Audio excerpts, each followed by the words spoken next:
Você passou anos construindo patrimônio, comprou um imóvel, regularizou uma terra, juntou dinheiro, ajudou os filhos. Mas eu posso te fazer uma pergunta direta? Se você faltar amanhã, o que acontece com tudo isso? Quem fica com o imóvel? Quem paga o IPTU? Enquanto o inventário não termina, quem decide se vende ou não vende? E se os herdeiros não entrarem em acordo? Se você não tem essas respostas claras, esse vídeo foi feito para você. Eu sou a Priscila Bacelar, advogada especializada em direito imobiliário e sucessório, e hoje eu vou te explicar o que é um planejamento sucessório e o porquê que ele importa e porquê que a maioria das famílias descobre que precisava disso tarde demais. Quando se fala em planejamento sucessório, a maioria das pessoas ela imagina uma coisa distante, cara, complicada, feita só para famílias milionárias, mas isso não é verdade. Planejamento sucessório é simplesmente organizar em vida como o patrimônio de uma pessoa vai ser administrado e transmitido no futuro com segurança, com clareza e o menor risco possível de conflito. E tem um ponto que eu sempre destaco assim para os meus clientes, que o planejamento sucessório não é pensar na morte, ele é para pensar na proteção da família, evitar que no momento mais delicado os herdeiros tenham que lidar ao mesmo tempo com o luto, com o inventário, cartório, imóvel irregular, conta bloqueada, conflito entre irmãos, decisões urgentes sobre patrimônio, porque o erro mais frequente que eu vejo é a família dizer que depois resolve. Só que esse depois, ele costuma chegar em um momento de dor, pressa, desorganização. E quando chega, tudo fica mais caro, mais lento, mais difícil. Deixa eu te dar um exemplo concreto. Por exemplo, uma família tem um imóvel em Brasília ou uma chácara no interior, uma terra rural que veio dos avós e algum dinheiro em conta. Enquanto os pais estão vivos, todos se entendem, mas quando um deles falece, começam as perguntas. Quem fica no imóvel? Pode vender? Pode alugar? Quem paga o IPTU, o ITR, a energia, a manutenção? Quem tem direito a quê? E é nesse momento que muitas famílias descobrem que o problema não era a falta de patrimônio. O problema, na verdade, era não saber o que fazer com ele. Então, antes de falar sobre as ferramentas do planejamento, é importante entender o que a lei brasileira determina. A legislação ela protege os chamados herdeiros necessários, em geral, os descendentes, os ascendentes e o cônjuge, conforme o caso. Isso significa que uma pessoa ela não pode simplesmente deixar todo o patrimônio para quem ela quiser, ignorando os filhos, os pais ou o cônjuge, quanto eles existem, né? E tem o direito à legítima. A legítima é a parcela da herança que a lei reserva a esses herdeiros. Em regra, metade do patrimônio deve ser preservada para eles.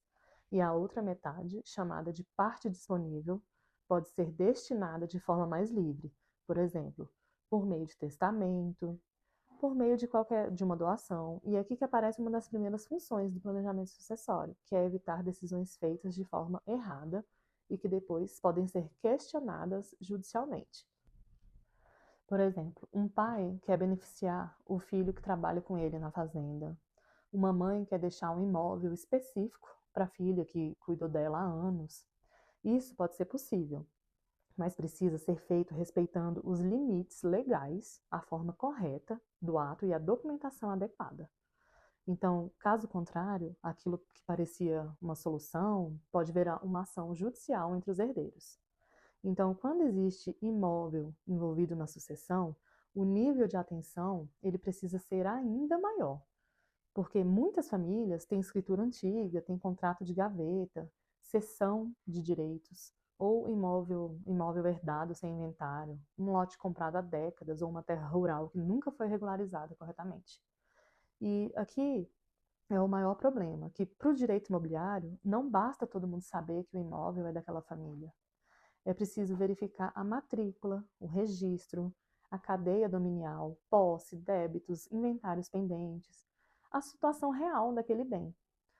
Às vezes, a família quer fazer uma doação em vida, mas o imóvel não está no nome dos pais. Às vezes, ela quer vender para dividir entre os filhos, mas descobre que ainda falta o inventário dos avós, ou então acha que tem uma fazenda regularizada, mas existem pendências na matrícula, uma área divergente, um georreferenciamento, ou uma reserva legal, ou a falta de cadastros. Isso acontece muito em imóveis rurais, chácaras, áreas antigas. Aqui em Goiás e no Distrito Federal e em toda a região do Centro-Oeste acontece muito isso. Por isso eu sempre digo que o planejamento sucessório, ele não começa com pagar menos imposto, ele começa com um diagnóstico. Depois desse diagnóstico, que é possível definir quais são as ferramentas que fazem sentido para aquela família. Eu vou falar algumas principais aqui para vocês. Doação em vida. Os pais transferem os bens para os filhos, ainda em vida, né? Isso pode fazer sentido, mas ela precisa ser feita com muito cuidado. Uma doação mal estruturada, ela pode gerar uma discussão sobre adiantamento da legítima, né? Um adiantamento desigual entre os herdeiros, um imposto mal calculado, uma perda de controle sobre aquele patrimônio. É possível incluir cláusulas de proteção, como usufruto, né? Que permite que os pais doarem o imóvel, mas continuar ainda com o direito de usar, de morar, receber aluguel. Também existem cláusulas de incomunicabilidade, impenhorabilidade e reversão, quando cabíveis. E essas cláusulas elas podem proteger o doador, patrimônio e até mesmo os próprios herdeiros. E tem também o testamento. Muita gente acha que testamento é coisa de novela, né, ou de família muito rica, mas ele pode ser muito útil para organizar vontades, evitar dúvidas e direcionar a parte disponível do patrimônio. O testamento, ele não elimina o inventário em todos os casos, mas ele pode facilitar muito a sucessão, reduzir disputas, né, quando bem elaborado. O bom de ter um testamento é que ele pode ser alterado quantas vezes você quiser, e o que terá validade vai ser o mais atual, o último que foi feito. Temos também a famosa holding, né, que é muito falada, mas a holding ela não é uma mágica, né? Na verdade, ela não é uma solução automática para todo mundo. Ela pode sim ser uma boa estratégia para famílias com vários imóveis, né, que têm atividade empresarial, patrimônio relevante, né, uma preocupação com uma gestão, com uma sucessão, mas ela também tem custo contábil, tem regras societárias, tem tributação própria. Então, para famílias que têm apenas um imóvel residencial, talvez seja totalmente desnecessária, né? Ela é ótima para família com imóveis alugados, fazenda, participação em empresas ou muitos herdeiros, né? É uma alternativa a ser estudada, mas ela precisa ter muita técnica, né, para não ser baseada só em modismo. E existe um ponto que quase ninguém menciona quando fala de planejamento sucessório, que ele também serve para evitar conflitos emocionais, porque a herança ela não envolve só patrimônio, né? Ela envolve história, né, familiar, expectativas, ressentimentos acumulados, filhos que cuidaram mais, filhos que receberam mais, né, ajuda em vida, casamentos, enteados, imóveis ocupados para apenas um herdeiro, né? Então são decisões que nunca tiveram uma conversa com clareza. E quando nada é organizado, o inventário ele vira um lugar assim onde todos esses conflitos aparecem ao mesmo tempo. Então, um irmão acha que tem mais direito, porque ele cuidou dos pais. O outro diz que recebeu menos em vida. Isso é muito comum, né?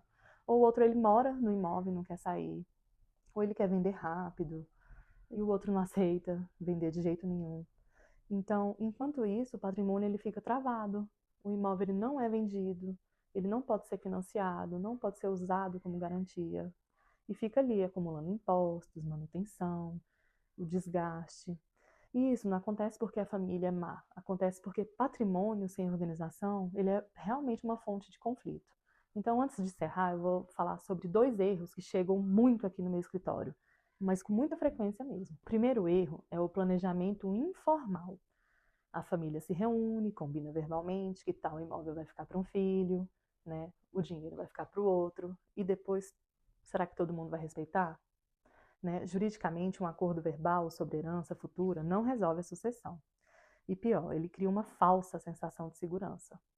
O segundo erro é colocar o imóvel no nome de um filho de confiança, e aí depois ele vai dividir com os irmãos. Só que esse filho pode mudar de ideia, né? Ou então ele pode falecer antes, pode se divorciar, ter dívidas, sofrer uma execução. Ou então pode simplesmente não conseguir cumprir o que foi combinado, né? Então, informalmente, fica péssimo, porque você não vai conseguir resolver isso e vai virar uma disputa familiar. A lei, ela garante direitos, mas ela tem uma forma, ela tem um prazo e um procedimento. E quando a gente fala de patrimônio, a forma ela importa muito. Então, resumindo, o que a gente viu aqui hoje? O planejamento sucessório, ele não é apenas sobre pagar menos impostos, é sobre proteger o patrimônio, respeitar a lei, organizar a vontade da família e, claro, evitar que os herdeiros tenham que resolver tudo no pior momento possível. E se existe um imóvel envolvido, o cuidado ele precisa ser muito maior, porque imóvel parado, irregular ou disputado, ele pode perder valor, pode acumular dívidas e ele pode se tornar um problema para todos, né? Então, antes de fazer qualquer doação, colocar um imóvel no nome de alguém, ou criar uma holding, ou fazer uma promessa entre os filhos, né? Verifica a documentação, entenda os seus direitos, né, que estão envolvidos, busca uma análise jurídica do seu caso, né, específico. E se você está passando por alguma dessas situações, ou então sabe que a família precisa organizar isso, me manda uma mensagem, né, eu posso te ajudar, eu vou analisar o seu caso e posso te orientar sobre os próximos passos. Salva aqui esse vídeo, comenta aqui embaixo qual que é a situação do seu patrimônio hoje? Você tem um imóvel sem inventário? Ou uma terra rural, uma doação que ainda não foi feita? Me conta, que eu leio todos os comentários.